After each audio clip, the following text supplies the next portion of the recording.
Hello बच्चों, इस video में हम आपको साझा संपत्ति संसाधन और भारत में भू उपयोग परिवर्तन के बारे में पढ़ाएंगे। ये लेसन है भारत भू संसाधन तथा कृषि, India land resource and agriculture. संसाधन, हर वो चीज संसाधन कहलाती है जो मानव की आवश्यकताएं पूरी करती है, और जमीन आदमी की बहुत ज्यादा आवश्यकताएं पूरी करती है, क्योंकि जितने भी मकान और खेती और चरागाह और फैक्ट्री और नदियां और आपका सड़क है, रेलवे है, सभी के सब जमीन के ऊपर बनाए जाते हैं। तो इसलिए भू मतलब पृथ्वी जो है एक बहुत ही इंपॉर्टेंट संसाधन है, और यह मनुष्य की हर आवश्यकताओं को, जरूरतों को पूरी करता है। तो साझा संपत्ति संसाधन, तो ग्राम पंचायत या राज्यों के मालिकाना वाली जमीन को साझा संपत्ति कहते हैं। साझा मतलब शेयरिंग बेस, ऐसी संपत्ति जिसमें सबका साझा होता है, जो किसी एक की नहीं होती।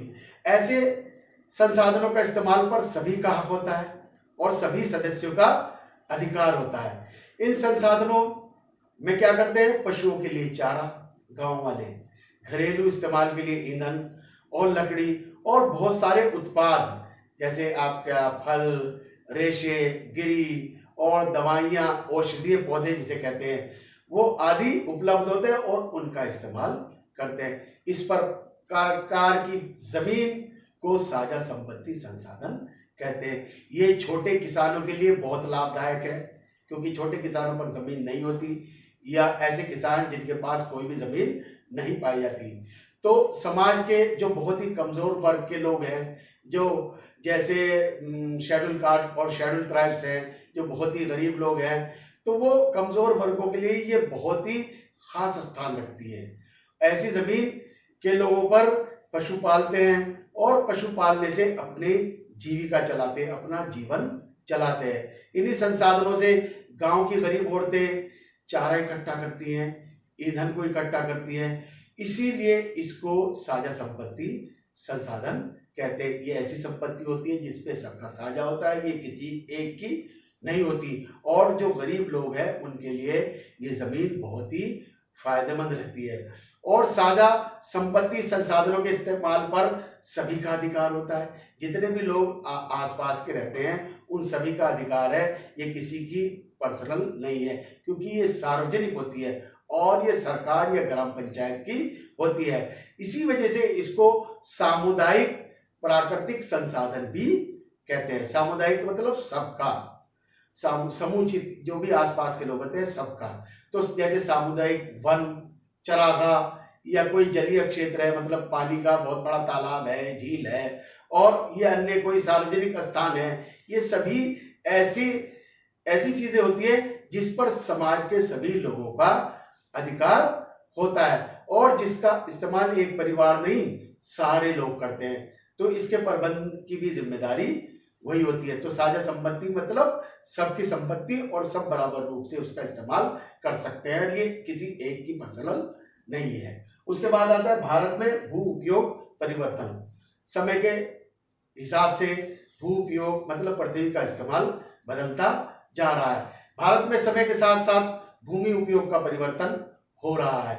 जैसे पहले जमीन का इस्तेमाल किसी और चीज में होता था, आज देखिए जमीन का इस्तेमाल, वही जमीन का इस्तेमाल दूसरी चीजों में हो रहा है। तो समय के साथ साथ भू उपयोग में जमीन में जो इस्तेमाल जमीन का होता था उसमें परिवर्तन आ रहा है, और परिवार और भूमि का उपयोग किस प्रकार हुआ और इसका अर्थव्यवस्था पर क्या असर पड़ा, इसको समझने के लिए हम तीन तरह से समझ सकते हैं। तो भू उपयोग परिवर्तन का अर्थव्यवस्था का आकार और अर्थव्यवस्था की संरचना में परिवर्तन और कृषि भूमि पर बढ़ता दबाव, इन तीन पॉइंटों से हम समझ सकते हैं भारत में भू उपयोग का परिवर्तन। नंबर एक, अर्थव्यवस्था का आकार। जैसे जैसे जनसंख्या बढ़ती है अर्थव्यवस्था के आकार बढ़ता चला जाता है। तो अर्थव्यवस्था के आकार को कैसे नापते हैं? उत्पादित वस्तुओं और सेवाओं के मूल्य के रूप में अर्थव्यवस्था के आकार को नापा जाता है। देश की जितनी उत्पादित वस्तुएं हैं और जितनी सेवाएं हैं उनके मूल्य को अर्थव्यवस्था के आकार को नापा जाता है। जैसे बढ़ती हुई जनसंख्या है, ये बदलती आय लोगों की बदल रही है, बढ़ रही है, टेक्निक बदल रही है, तो इसका अन्य प्रकार से कारकों पर होता है। इसका रिजल्ट ये होता है कि समय के साथ साथ भूमि पर अर्थव्यवस्था के विभिन्न सेक्टरों का दबाव बढ़ता जा रहा है और इसके लिए सीमांत भूमि को भी इस्तेमाल कर रहा है। अर्थव्यवस्था का आकार जनसंख्या बढ़ने से बढ़ रहा है, टेक्नोलॉजी बढ़ने से बढ़ रहा है और आय बढ़ने से भी बढ़ रहा है और इसका रिजल्ट ये हो रहा कि विभिन्न सेक्टरों का जमीन पर दबाव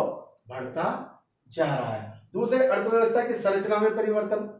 अगर हम बात करें संरचना की, तो समय के साथ साथ अर्थव्यवस्था की में भी बनावट में, संरचना में परिवर्तन आता जा रहा है। पहले जो लोग ज्यादातर काम करते थे, आपके प्राथमिक क्षेत्र में काम करते थे, जैसे लकड़ी काटना, खेती करना, मछली पकड़ना और पशु पालना और खनन, ये सभी व्यवसाय करते थे। मगर समय के अनुसार, ये समय के बदलते हिसाब से तो प्राथमिक क्रियाओं से लोग द्वितीय और तृतीय क्रियाओं की तरफ ज्यादा जा रहे हैं। तृतीय मतलब फैक्ट्री, मैन्युफैक्चरिंग की तरफ, निर्माण की तरफ, और तृतीय मतलब सेवाओं की तरफ लोग जा रहे हैं। तो इन प्राथमिक क्षेत्र की तुलना में द्वितीय और तृतीय क्षेत्रों में ज्यादा तेजी से वृद्धि हो रही है और इसका इस्तेमाल धीरे धीरे से बढ़ रहा है। जो खेती की जमीन का इस्तेमाल धीरे धीरे से गैर कृषि क्षेत्रों में हो रहा है, दूसरे कामों में खेती की जमीन का इस्तेमाल होने लगा है। ये बदलाव तेजी से आ रहा है, व्यवसाय भी बदल रहे हैं और जो खेती की जमीन थी वो भी दूसरे कामों में इस्तेमाल उसका होने शुरू हो गया है। उसके बाद आता है कृषि भूमि पर बढ़ता दबाव। तीसरा पॉइंट, समय के साथ साथ अर्थव्यवस्था, विकासशील देशों की अर्थव्यवस्था में खेती क्रियाकलापों का योगदान कम होता जा रहा है। खेती का जो योगदान है कम होता जा रहा है, मगर खेती की जमीन पर क्रियाकलापों का दबाव ज्यादा बढ़ रहा है। खेती का योगदान कम हो रहा है, मगर वहां खेती में जो है वो काम ज्यादा बढ़ रहा है, उस पर दबाव बढ़ रहा है। और बहुत सारे क्षेत्र ऐसे हैं जिन्होंने पिछले दिनों वृद्धि की है और कुछ क्षेत्र ऐसे हैं जिनमें कमी हुई है। तो जो क्षेत्र वृद्धि की है वो वन के क्षेत्र में वृद्धि हुई है, या गैर कृषि कार्यों के इस्तेमाल में जमीन में वृद्धि हुई है, पड़ती भूमि में वृद्धि हुई है। मगर कुछ ऐसे क्षेत्र हैं जिनमें गिरावट दर्ज की गई है, जैसे बंजर भूमि कम हुई है, व्यर्थ भूमि कम हुई है, कृषि योग्य व्यर्थ भूमि थी उसमें भी कमी आई है, और चरागाह में भी कमी आई। जो पशुओं के लिए चरागाह जो था उसका परसेंटेज भी कम हुआ है। और फसल, पेड़ों के जो अधीन क्षेत्र थे और बोया क्षेत्र, जो जमीन खेती में बोई जाती, उसके क्षेत्र में भी कमी आई है। तो जिन क्षेत्रों में बढ़ोतरी हुई है वो वन वाले क्षेत्र हैं और गैर कृषि कामों वाले क्षेत्र हैं, और वर्तमान पड़ती भूमि के अनुपात में वृद्धि हुई है। इसके 3 कारण हैं। एक तो सबसे बड़ा कारण है कि ग्रामीण और नगरीय क्षेत्रों में आदिवासियों का क्षेत्रफल बढ़ता जा रहा है। गांव में और शहरों में वो जो है मकानों का क्षेत्रफल तेजी से बढ़ता है। वस्तुतः गैर कृषि कार्यों के इस्तेमाल, भूमि का प्रसार, कृषि योग्य व्यर्थ भूमि तथा कृषि योग्य भूमि का पर हानि में हुआ। इन सभी जमीनों पर की वजह से ही इनकी नुकसान हो गया। तो भूमि का प्रसार, कृषि योग्य भूमि जो थी, व्यर्थ भूमि थी, ये कृषि योग्य भूमि थी, उसकी जगह ग्रामीणों ने मकान बना लिए, नगरों में मकान बना रहे हैं, तो इसका इस्तेमाल बढ़ने की वजह से ये फर्क आया है।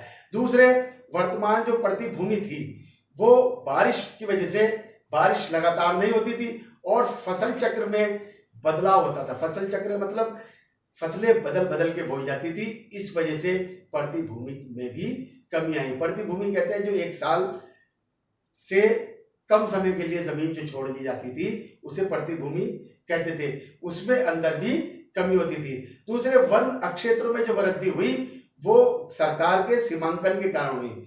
सरकार ने उसका एक लाइन खींच दी गई कि ये वनों का क्षेत्र है, इसकी वजह से वन क्षेत्रों में बढ़ोतरी हुई, बढ़ गए। मगर उसके अलावा दूसरे सेक्टर है जिनमें कमी आई, जैसे बंजर भूमि, व्यर्थ भूमि, कृषि योग्य व्यर्थ भूमि, चरागाहों और फसलों के अंतर्गत क्षेत्र, और जो जिन पर खेती की जाती उन क्षेत्रों में कमी हुई। उसके भी 3 कारण थे।